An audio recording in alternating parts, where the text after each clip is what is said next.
Hello, Professor Witt. Since my last conference, I've been revising my paper based on your feedback.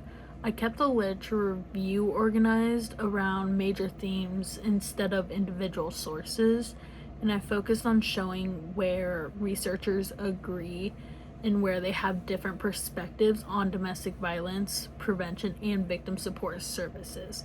The biggest change I'm making now is connecting the literature review to my proposal. So instead of ending with the research gap, I'm working on explaining why the gap matters and how my proposal responds to it.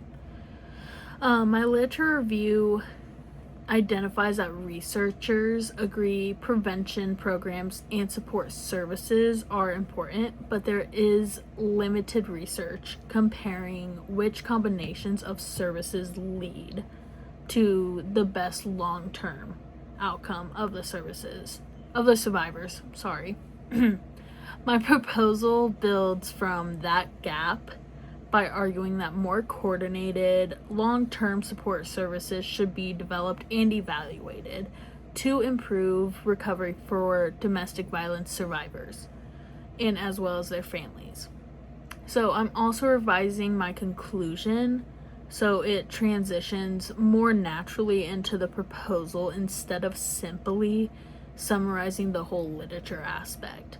My goal is to make it more clear that the literature review establishes the problem and my proposal offers like a possible solution.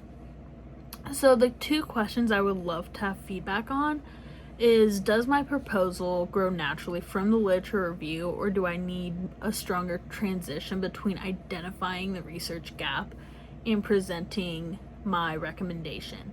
And then also, is my proposed solution specific enough?